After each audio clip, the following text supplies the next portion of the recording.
अस्सलाम वालेकुम नाज़रीन, मैं हूं शेख रहमत अली, आप देख रहे हैं क्राइम टुडे न्यूज़। नाजरीन, हुमायूं नगर पुलिस स्टेशन में दो खातून ने उमर नामी शख्स पर किया कंप्लेंट। तफसीलात के मुताबिक उमर जो किशनबाग का साकिन है और पेशे से कैटरिंग चलाता है और इसी दौरान इसका बाहर आना जाना होता है और कुछ लोग इसके पास काम भी करते हैं और गुजरात, मुंबई और दिग्गर इलाकों से लोग इसके पास आते हैं। इसी दौरान इसने दो लोगों से निकाह किया। वादे तो बड़े बड़े किए थे लेकिन वादा पूरा नहीं कर पाया। इसी बात को लेकर दो खातून ने कंप्लेंट की। पुलिस इस मामले में एक केस दर्ज करके तहकीकात का आगाज कर दिया। अलीम साबिर के साथ मैं शेख रहमत Ali, crime today news, Hyderabad. मेरा नाम आयशा है। मेरे हस्बैंड का नाम मोहम्मद उमरुद्दीन है। एक इवेंट मैनेजमेंट के वो ओनर है। मेरी शादी को 15 साल हो गए। मेरे दो बच्चे हैं, एक बेटा एक बेटी है। मेरे हस्बैंड ने अब तीसरी चौथी शादी करके मेरे को रोड़का कर दिए, मेरे बच्चों के साथ रोड़का करके छोड़ दिए। मुझे बगैर बोले मेरा सामान भिजवा दिए। मेरे सामान में से पूरी मेरी चीज़ें गायब है, सोना कैश पूरा गायब है। मेरा जो सेविंग्स था वो भी सब नहीं है। अब मेरे हस्बैंड मेरे बच्चे 3 साल से स्कूल नहीं गए हुए। उनको वो 3 साल से स्कूल भी नहीं गए हुए, उनका टीसी भी नहीं दे रहे। मेरे रहन में जो सोना है वो भी नहीं दे रहे। पूरा रोड़का करके छोड़ दिए। जहाँ पे भी हम लोग कंप्लेंट करने जा रहे हैं वहाँ पे इसकी मम्मी एक फरीदा बेगम है जो लीडर है कहीं के, यहाँ के पार्टी के कोई लीडर है। दोनों क्या बोल रहे हैं उनके मम्मी? वो लोग पैसे खिला के हर किसी को अपने फेवर में कर दे रहे। तो हम लोग का क्या यहाँ पे सपोर्ट कोई नहीं है। तो जहाँ जा रही हूँ मैं, बंजारा हिल्स पे एक है वुमेन राइट्स वाले, वहाँ पे गई, वो लोग भी उनके फेवर में हो गए। सईदाबाद में था वो एक एनजीओ, वो लोग भी उनके सबके फेवर में हो गए। मतलब जहाँ पे भी मैं जा रही हूँ, जिसको भी मैं फ़ोन कर रही हूँ मेरी हेल्प करो बोल के, सब उनके फेवर में हो जा रहे। उनके पापा के पास गई थी तो गाली गलौज करके मेरे को हकाल दिए। वो तालाब का अपना वहाँ गोलकुला किले में रहते, गोलकुला तालाब कट्टे की लड़की है, उसके साथ शादी कर दी है। खाली उसका ही सोच रहे, उसके घर वालों का सोच रहे, मेरे बच्चों का कुछ नहीं सोच रहे। और जो दूसरी शादी कर रहे थे, मेरे बाद की एक शादी कर रहे थे, वो लड़की को भी वो ब्लैकमेल कर रहे हैं। वो लड़की भी मुझे फ़ोन करके बोली थोड़े महीने पहले कि मेरे साथ भी ऐसा ऐसा कर रहा है बोल के। वो क्यों बीच में नहीं आ रही थी अब तक?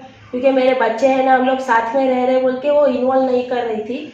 लेकिन उसको जब मालूम पड़ा कि मुझे भी छोड़ दिया तो वो भी फिर मेरा साथ देने आई हुई अभी। बस वही, मुझे अगर इंसाफ नहीं मिला मेरे बच्चों के साथ तो मैं यहाँ सुसाइड कर लूँगी। और उसके जिम्मेदार मोहम्मद उमरुद्दीन, उनकी मदर फरीदा बेगम और उसके फादर मोहम्मद अनवरुद्दीन, ये 3 जन रहेंगे और यहाँ की गवर्नमेंट रहेंगी। क्योंकि हम लोग जहाँ पे भी गए वहाँ पे पूरा हम लोग को बस मिला ही नहीं, कुछ रिस्पॉन्स ही नहीं मिला। बस अब मुझे ये क्राइम टुडे वालों से उम्मीद है कि ये लोग हमारे साथ इंसाफ करेंगे। बस मुझे इंसाफ चाहिए, नहीं तो फिर मैं यहाँ मेरे दोनों बच्चों के साथ सुसाइड कर लूँगी। नमस्ते, मेरा नाम नीलम है। मैं 2008 में पहली बार यह इवेंट लाइन में कैटरिंग के उसमें आई थी। आप कहाँ के रहने वाले हैं? मैं बॉम्बे की हूँ। यहाँ मैं कैटरिंग के उसमें आई थी तो एक कोऑर्डिनेटर है उमरुद्दीन नाम का, वो मुझे मिला और मैं उसके पास काम भी करती थी साथ में। फिर ऐसा बताया कि हाँ मैं तेरा ध्यान रख सकता हूँ, ऐसे मुझे बात में फंसा के उसने मेरे साथ घुमा फिरा। थोड़े 6 महीने तक मेरे साथ रहा, होटलों में ले जाना। तब मैं 17 साल की थी उस टाइम पे। तो फिर मैं वापस बॉम्बे तो भिजा दिया क्योंकि मेरी एज छोटी थी, मैं खुद 17 साल की थी। बॉम्बे जाके 1.5 साल बाद फिर मैं वो लाइन में आई क्योंकि टच में थी मैं उससे। उसने बोला तो आ, फिर अपन शादी विधि करते हैं। तो जैसे मैं इधर आई 2009 में या 10 में मैं वापस से आ गई। 2010 में आने के बाद उसने मुझे 3-4 साल लॉजों में रखा। अफेयर था हमारा, उसकी वाइफ को भी पता चल गया था। बहुत झगड़े भी होना, अफेयर भी हो रहे थे हमारे, अफेयर के बारे में पता चल गया था।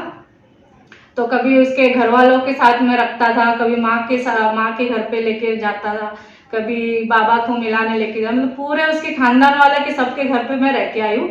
सब कहाँ रहते हैं वो भी मुझे मालूम है। बाकी मेरे को 3 साल मुझे ना घर से मतलब जो होटल में रहता था बाहर निकलने नहीं देता था। अकेले उसके साथ ही जाना, कहाँ पे भी जाना हो साथ में ही जाना कभी भी। हाँ, और मेरे को जो 3-4 साल जो उसने यूज किया ना, उसने मेरे को झूठ बोल के जो टैबलेट खिलाई थी, मेरे को आईपीएल की गोली आती थी, बाहर से वो कागज फेंक के हाथ में लेके आता था, बोलते ये हड्डी मजबूत करने वाली गोलियां है। तो मुझे उसने नहीं तो 250-300 गोलियां खिला दी है। वो मेरे पेट की जो बच्चेदानी है वो अभी भी मतलब ठीक नहीं हुई है, और मेरे को लाइफ टाइम तक मुझे बच्चे नहीं हो सकते अभी, क्योंकि मैंने ट्रीटमेंट भी बहुत कराया। उसके टाइम पे भी मैंने करवाया था ट्रीटमेंट, वो खुद भी डॉक्टर के पास लास्ट में लेके गया था कि बच्चे क्यों नहीं हो रहे। तो डॉक्टर ने उसको भी बोला, लेडीज डॉक्टर ने, कि आपको बच्चे नहीं हो रहे किस वजह से। तो मैंने उनको बोला कि मैंने ऐसे 10 टैबलेट खाई, नहीं हो सकते। हुआ तो चमत्कार।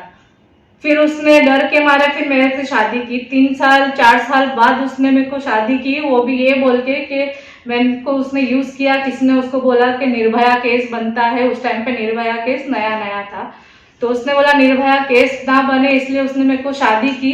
शादी के बाद निकाह किया उसने मुझे, निकाह के बाद उसने मुझे इतना टॉर्चर किया, मारना काटना। ये मेरा हाथ आप देख सकते हो, इतना उसने टॉर्चर किया, मेरा हाथ ले लेके काट भी देता था, इतना बोल के। मतलब घर से बाहर मैं इतनी परेशान हो गई थी कि मैं किसको बोलूं, क्योंकि उसकी माँ की धमकी आती थी। मैं पीएस में भी गई, लेकिन पीएस को भी उन लोग ये बोलते थे इसने किया, ये मेरे बेटे के पीछे पड़ी है। मतलब ये होने के मेरे 15 दिन के बाद ही लेके जाते थे, जब तक अपने घर पे रखते थे कि मैं कंप्लेंट ना कर दूं। 15 दिन के बाद मेरे को बहुत समझाते थे, फिर बॉम्बे भी जाते थे, फिर उधर भी मेरे को फोन कर करके। अभी मैं 5 साल से अलग हो गई है। मैंने अभी 2-3 साल पहले शादी भी कर ली। शादी करने के बाद अभी उसको पता चला मैंने शादी करके रह रहे, तो अभी मुझे फिर से फोन करके टॉर्चर कर रहा है। फिर से फोन करके बोल रहा है कि तुम मेरे साथ आ वापस से, होटल में मिल, नहीं तो तेरे आदमी को सब बता दूंगा। वो पोस्ट भी है उसके पास मेरे 2-3 फोटो, वो भी अभी ब्लैकमेल करने के लिए, डराने के लिए उसने अभी रिसेंटली कितने दिन पहले कॉल किया? हाँ, ये अभी 1-1.5 महीने पहले की बात है। तो फोन किया, मेरे को बोलता अभी मैं मुंबई आ रहा हूँ, तो मुझे मिल कैसे भी होटल में नहीं मिलता, तेरा आदमी का नंबर कैसे भी मैं निकाल के बोल दूँ उसको, मैं सब बातें बता देता हूँ। तो किसके साथ रहती थी, क्या करती थी, मतलब झूठा मैं कुछ भी बोल सकता हूँ। ये बोल के मेरे को अभी भी डरा रहे हो। अभी भी रिसेंटली भी उसका 2-3 बार फोन आके गया मुझे। अभी आप क्या चाह रहे हैं? बस मुझे इंसाफ चाहिए। पहली बात तो मेरी जितनी भी लाइफ खराब हो गई, क्योंकि मैंने अभी शादी की, वो आदमी को भी अभी पता चल रहा है, तो भी मुझे छोड़ देने वाला है। अभी वही झगड़े हमारे चल रहे। मैं उसको बोला कि ये सब पहले की बात है, पर वो भी नहीं सुन रहा है, क्योंकि मेरे को बच्चे कभी नहीं होंगे। मेरे ससुराल वाले मुझे अपनाने तैयार ही नहीं है पहले से। ऊपर से ये हाथ दे के मुझे कौन शादी करेगा। उसने शादी तो की, पर ये सब बातें उनको पता नहीं थी, तो वो भी अभी छोड़ रहे। मुझे इंसाफ चाहिए बस। हम लोग ने बहुत जगह पे गए।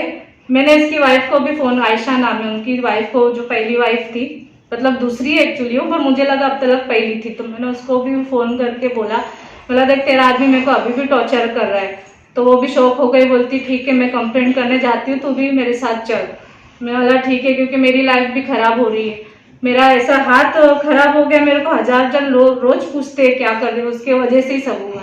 बच्चे अभी भी नहीं हो रहे हैं, क्योंकि शादी के बाद भी मेरे हस्बैंड ने, हम लोग ने पूरी ट्रीटमेंट करा दी है, तो भी अभी तक नहीं हो रहे। तो बस मुझे इंसाफ दो।